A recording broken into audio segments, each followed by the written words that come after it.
Hello, Frugalistas, and welcome. So today I have a very special guest, and in fact, this guest I have in person. And I'm so thrilled to have this guest for a number of reasons. But a big one is that I really credit him with starting my whole writing, podcasting journey. And that's because I was an early guest on his podcast back in 2017. We'll talk about that in a moment. But firstly, welcome, Mr. Aussie Firebugs. It's great to be here. Well, it's fabulous because I'm actually here in your hometown. Yes, you are. The local table tennis tournament has brought you to town, I hear. Yeah, so I'm here with my youngest son is in the table tennis nationals, but it is actually really lovely to be here for a number of reasons. Firstly, to see you, but my father was actually born about 90 minutes away from where we are staying. So it's sort of a bit like coming back to my roots a bit. But it's been busy because of the whole mushroom tourism. Yes, that is the hot topic at the moment.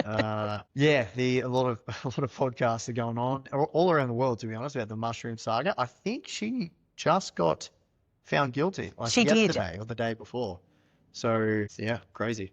Yeah, exactly. And I haven't been up with whether there's an appeal or not, but I think there is an appeal. My husband Neil's in the background and he is nodding. But I remember as a kid foraging for mushrooms at my Uncle George's farm out at Inverloch. So yeah, maybe steer clear of that for the next couple of years. Yeah, maybe steer clear of that. Yeah, exactly. Suspect at the moment. We've been making lots of jokes about that, but seriously, it was obviously very traumatic for the family involved. Oh yeah, it's a terrible what happened. To be honest, I haven't looked into it as much as other people. Everyone else has been following the ABC. Yeah, I think people died and she's gone to jail for a long time. So it is tragic, really, but makes for an interesting podcast, I guess, for the true crime junkies. Yeah, exactly. I actually really love foraging, so I do quite a lot of urban foraging, including for mushrooms, but big proviso there, only when I know it's safe to do so. So my father-in-law has acreage about 45 minutes out of Canberra, and he's been eating those for decades, those mushrooms, so we're pretty sure they're safe. I used to forage. I don't know, still a bunch of people doing that still. It's just put a bit of a not a curse or just it's a bit weird. If you say going out foraging for mushrooms, you're probably going to get the joke. No one's going to invite themselves over for dinner. No, that'd be a risky bet, I reckon. So now let's update my listeners here, because I think you were last on the podcast, must have been not long after I started. And let's go back a little bit. I was on Aussie Firebug's podcast with my former married name back in 2017. And so I remember you posted in a group we were both part of asking for people to be on the podcast. And I put my hand up and we did it very quickly, like I think that day or the next day. The day after, it was very early. I had to get up some crazy o'clock before dawn to get a flight up to the Gold Coast for a family event. But we just decided to strike while the iron's hot and do it anyway. That podcast launched so many things for me. Like so many media found out about me. It led to book deals. It led to writing things. Like it really was the start. So I just want to publicly acknowledge you and thank you. And if you haven't seen Aussie Firebug's material, his blog and his podcast, and the phenomenally busy and very active Facebook group, I don't know where you've been. You really need to check it out. Yeah, it's been a journey, that's for sure. 10 years this year. Yeah, started all the way back in 2015. So 10 years of following this goal, or did the FIRE goal start earlier? It started earlier. Yeah, 2013, first come. Say, to be honest, it's sort of fallen on years, and we spoke a bit about this in the coffee. We got to a level of financial security that I was very happy with, and she went down to 3 days a week work, and life was just very good, very easy, comfortable, had a lot of options. Then we started a family. Congratulations. Thank you very much. And then I got bored with I did a bit of consulting when we got back from overseas, and got a bit bored, to be completely honest. Everyone I loved was at work during the week. So I was like, what's the point of having all this free time if I can't hang out with anyone? And I got a bit of an itch to solve a few problems I had in my head. So I went back into work, started a business, then started co-working space with my mates. Which we are recording from today. Yeah, this is in the co-working space. And you can't see it all, but trust me, it's really cool. Yeah, like to go back to the fire stuff, I mean, it's always part of who I am and it's set me up, me and my family for life, but it's not what I'm obsessed about anymore. I was obsessed about it in my 20s, reaching this goal that was largely a financial goal. And then we got to about 80% of the goal, and now I'm just coasting. We've got, the FIRE portfolio is not at the number that I need it to be for full-fledged financial independence, but it's close enough that I know it's going to reach it just eventually, just through the nature of compound interest and it growing over time. So I'm quite happy just to coast and sort of I got new challenges in my life now. So it's almost like the FIRE part of it has come to an end, to be honest. So you're living the dream now. Well, I'm living a life that I love. Absolutely. It's not without its challenges, but the major stresses and burdens of like financial pressure is removed from my life, which I guess is the whole purpose of, being diligent with your money, saving hard, wisely. So I'm very blessed that we sorted that out in our 20s and now mid to late 30s now. Just new challenges, new obstacles to climb. We're going to talk about your new challenges because you've got some exciting new challenges, Yes. new opportunities, I would Yes. say. But so we've had 13 years really, or you have had, you and your wife, Yeah. in terms of following this goal. Yeah. Did you feel like you missed out with the things that you felt that you were a sense of deprivation for anything? Well, you saw other people going off and doing stuff. Did you Yeah. feel you were left behind at any point? Good question. Was only actually like 99% no, to be completely honest. There was one overseas trip with the boys that I specifically declined because I wanted to knuckle down and keep my 70% savings rate. And I had this goal I was working towards. That was one I look back and think I went on that just because you can't get that back in that time back in your 20s with your mates over in Europe. That's gone. Opportunity. All the other stuff though, like the fancy cars, going out every weekend, probably, I've been with my girlfriend at the time and now wife since I was 21. So a lot of that I didn't need to do. Like I still went out with the boys and stuff when I was younger, but a lot of the extra drinking sessions and everything I just wasn't that into anyway.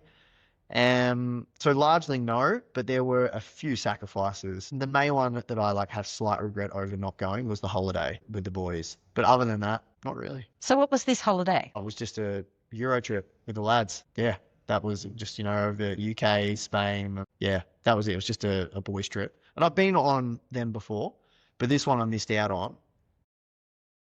And that was the only one I just think, like now that I'm a bit older, they're special, those trips with your friends at that age, and you can't really go back. Even if we gathered the same group of guys and did it now, it wouldn't be the same. No, because I guess a lot of them have families now, Exactly. and it's hard being away from And even family. if you were to like just not the same, it's a different trip. Whether or not it's better or worse is, to be decided by the person. It's just a different trip, and that's it. But largely, no real regrets. It was sacrifices, but sacrifices, I'd say. And so what about people around you? Do people go, there's that guy who's like never coming out, he's always frugal. Do people know you're actually on this goal, or were you sort of able to hide it? So I was definitely the best of the group for sure. That was my persona. Get more popular, and then a few people knew about locally, and they told everyone. A few loudmouths around Frugal. So then a lot of people did know, but I mean, I like to think that I was frugal, but I wasn't a cheapskate. So the difference in my mind was, if I went to a friend's wedding, I would give them a $150, $200 wedding gift because that's the gift. That was just the expectation that's how much you would spend on a friend's wedding. I would never be a cheapskate in that regard. But when it comes to myself, I would try to save a lot of money. So I wouldn't buy new clothes for like a year and a half, and that's something that people might be like, wow, that's real frugal. And it is, but it only affected me. So I tried to keep my frugality to only affect me. But if it was things around me, of course I'd spend money. What I get a lot of, and I don't know if you can relate, is people often say about me, you're surprisingly generous. And I'm like, Yeah. What the hell is that meant to mean? Be as frugal as you can with yourself, but be generous. Did you have, with you and your wife, did you have areas where you disagreed on things you should save on or spend on? Not really. I'm very lucky that she was naturally a saver. So she was pretty good. Not to the level I was when I was in my 20s, but she was just good anyway. And she did her own thing. So I never tried to say like, we need to do this. It was always, I am saving and I'm doing this. You can do what you want with your own money. I never tried to force her to save or anything like that. And then when we joined finances in 2016, I can't even remember like any conversation. It just happened pretty naturally, to be honest. We were saving together and she would contribute and then I would be in charge of the investing because she wasn't interested. She had no desire to learn or anything like that. So she trusted me and yeah, it sort of worked out. And I know I'm very fortunate and lucky for that to happen, to be honest. So yeah. That often happens, that you get one person in the relationship who takes forward that vision of the investing more than the other. Yeah. It's I'm extremely fortunate to find her just be a natural saver. It's someone that's naturally a spender to change. Yeah, well, it's really hard to get someone else to change because there's that assumption that they're wrong and you're right. Yeah. It's very difficult. Yes. I would probably not go there. Yeah, I mean, there's other people that can weigh in on this. I'm definitely no expert for sure. Yeah. I'm lucky too in that my husband Neil, who's sitting here, although people can't see him, is also naturally a saver. In fact, he's more frugal than me in some things. Yeah, he's nodding. These things happen. So you've alluded a few times to new challenges. Yeah. So what's happening in your life? What's happening with your family? Well, we welcomed our second daughter 3 weeks ago. Congratulations. Thank you very much, little baby Clea. So that is the big change. So 2 kids now, navigating, finding time it's a big challenge at the moment with the 2 kids, but I wouldn't change it for the world. And then on the work side, just with the businesses, so all this money and all this passive income, and I just went down to like some months I'd work half a day just consulting, and then I'd just spend time veggie garden, mowing the lawns, helping out my old man. It was awesome. Like I'm glad I did it, but I did that for about a year. I think it's good to have those mini retirements and to, almost reset the creative part of your brain, figure out what you want, new ideas from in your brain, and really just go on like big walks and stuff like that. So I'm really glad I had that year off. That was like a mini retirement. But then it's a bit of a long story, but my best mate's partner, we come up with this idea of a co-working space and we decided to go for that. And now we're in the co-working space and we are in the co-working space. Yeah. And now I help manage that with her. She runs the show. She's the big boss, I say. Do data business that I do, which is really what I'm professionally trained in, data and analytics. And I run that out of the co-working space and I've got a few staff now. It's really fun, solving problems with fun people and smart people. I really enjoy that. So there is a sense of purpose behind that work that I didn't have in a lot of other jobs. Like I'm in control. I have the autonomy over the work and we can go into an organization, build them a data product, and I can see the effects that product has on the people working there, and that's really cool. I love doing that, and I'll keep doing that until it gets boring or not fun. Yeah, juggling the businesses with the new family. I got lots going on, which means I haven't been doing as much Aussie Firebug stuff.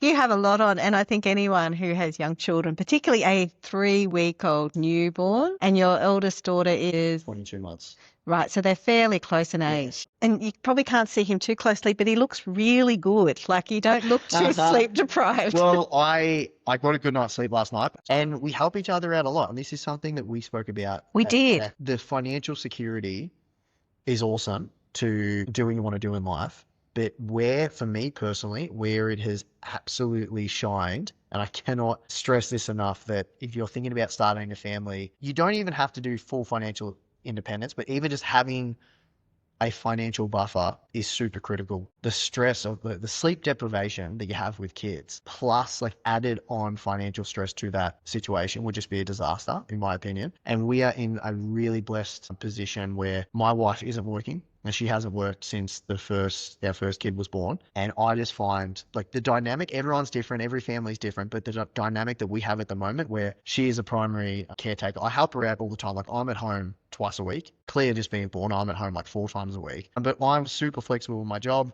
I can be at home. We've got help with the grandparents. I think this is how people, or not people, but this is a great way to raise a family, to have a lot of time, a lot of flexibility. Not everyone can be in that position, I understand, but if you maybe think forward and want to have kids in 5-6 years time, yeah, I cannot stress enough how the income will allow you to have the free time is when you have children. That's the number one return on investment of our portfolio. It hasn't been like for me personally and what I've gotten out of it, because I've gone back to work essentially. So I've gone back to work just because I got a bit bored. The real benefit has come with the free time and stress relief that's given us when kids have come. That's just amazing, because having children, particularly the financial aspect, is very stressful.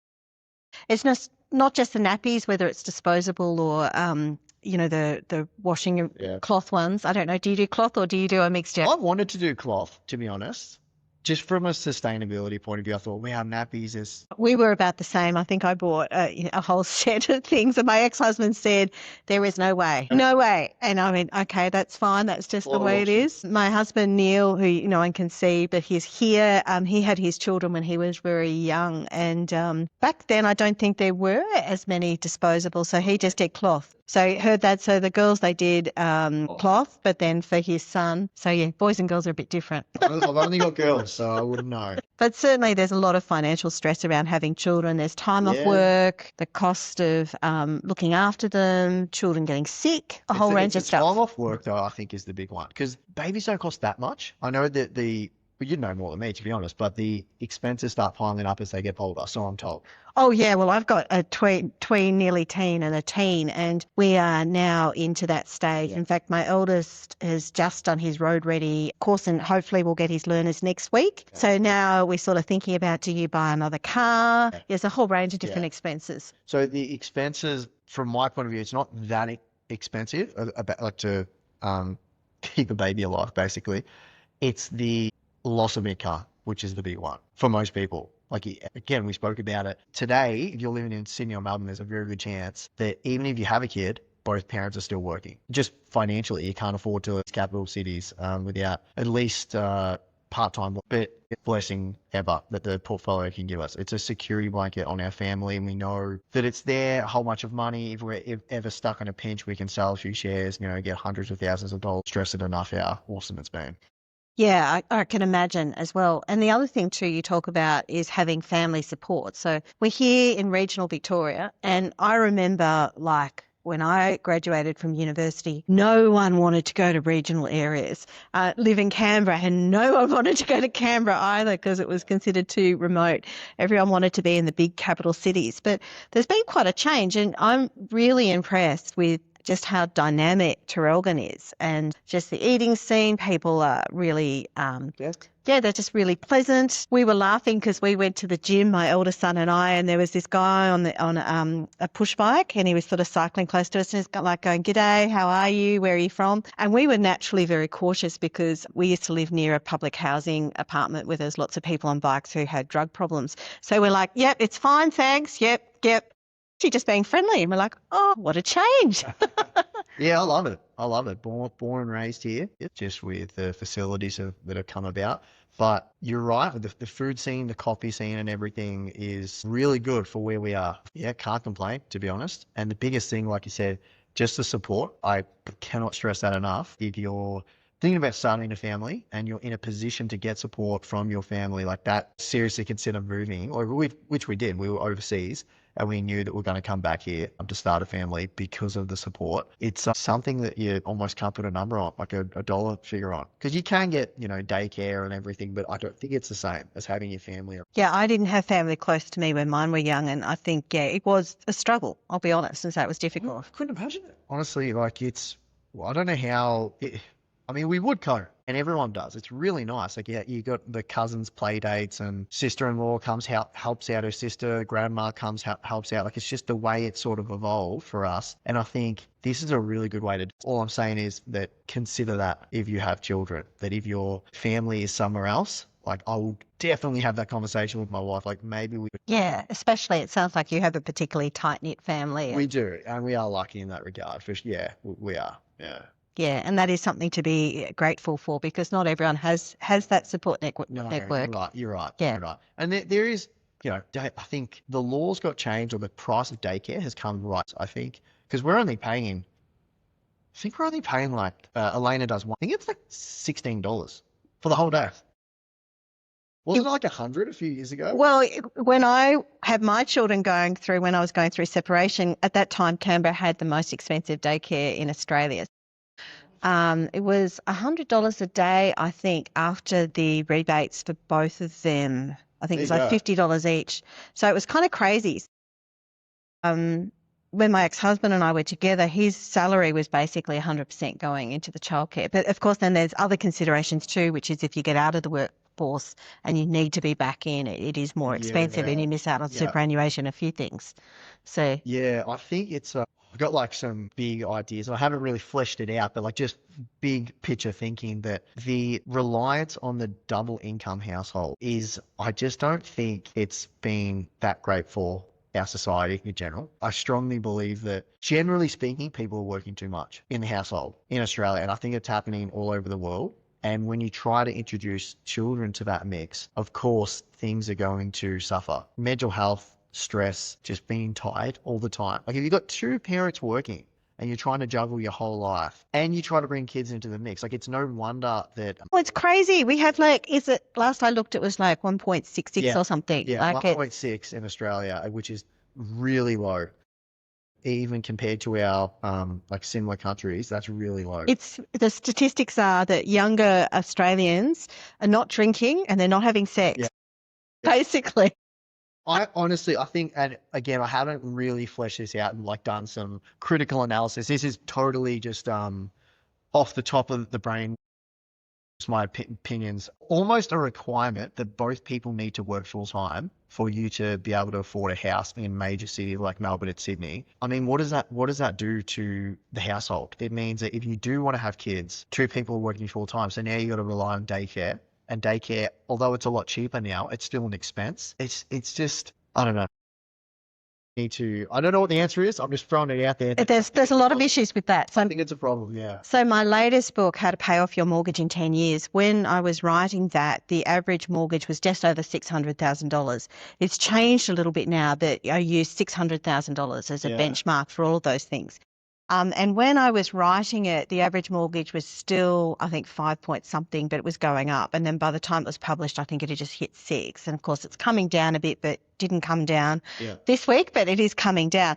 But anyway, the repayments per month, and I can't remember exactly, but it was like phenomenal, like really phenomenal. It was like $3,500, $3,600. But if you want to pay it off early, like it's even more again. So you literally are having a situation where you're living off one wage and you're paying off another if you're living in a big capital city. Yeah, it's tough. It is tough. It's tough.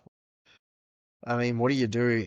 I'm always the sort of person that government to make some sort of systemic change that's going to benefit me in 5 years. I like to be in control of my own future and like do things that and I mean, I'm not really saying anything new here. People, especially if they're listening to this podcast, will know that if you start young and you invest, it's going to set yourself up in the future. But I guess the only thing I can say is just how important it was for us when we had kids, because I originally had it in my head that the FIRE goal and financial freedom was going to make my life so much better.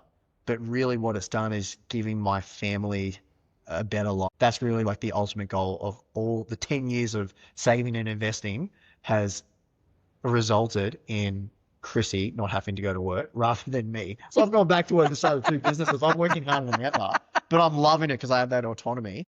But I really am so thankful that we started early because of the family dynamic now. She doesn't have to work, we've got no financial pressure. And I think it's a great way to raise kids. Fabulous. Now, I have one final question for you, which is I ask all my guests, which is, do you have a Frugalista tip? So this can be something random, something you do or as a family to save money. Real shell of my former self now. The 2015 Matt met the 2025 Matt. You would just be shocked with, what I spend money on to save money. A thing that has saved us a lot of money, way more than I thought when we first invested in it.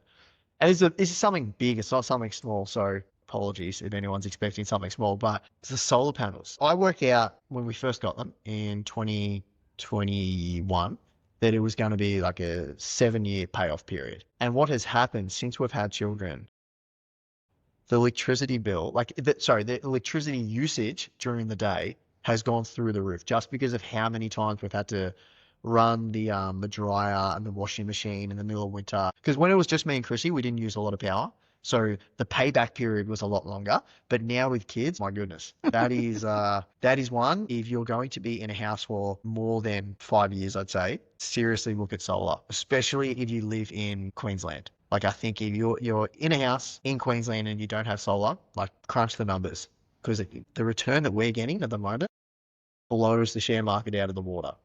Like, So it's been a really good investment. I agree with that, because we bought a new house less than 3 months ago, and within the first month we installed solar panels, and my lender, loans.com.au, actually offers a reduced rate for people if you've got solar. Nice. So I don't know if all lenders do that or not, but we got a better interest rate plus the benefits and then plus the federal government rebate. Yeah. People know just how much you can save with solar these days. It wasn't the case 10 years ago, but now it's like, do the research, crunch the numbers. You would be surprised. You have to be in your house, like, make sure you're not going to move for at least 5 years to get that. You're not just buying it for the next guy, but if you're going to stick around. Excellent. Well, thank you so much, Matt. It's just such a pleasure to meet you in person and see your amazing co-working space, and just experience your beautiful community here, because it really is just such a lovely place. We love it, and thanks so much for coming in and checking out the hometown. And I'm really glad, warms my heart that you're having such a great time in Traralgon. I look forward to it with your beautiful family, including your newborn. Yeah, absolutely. Thank you so much. No worries, thanks.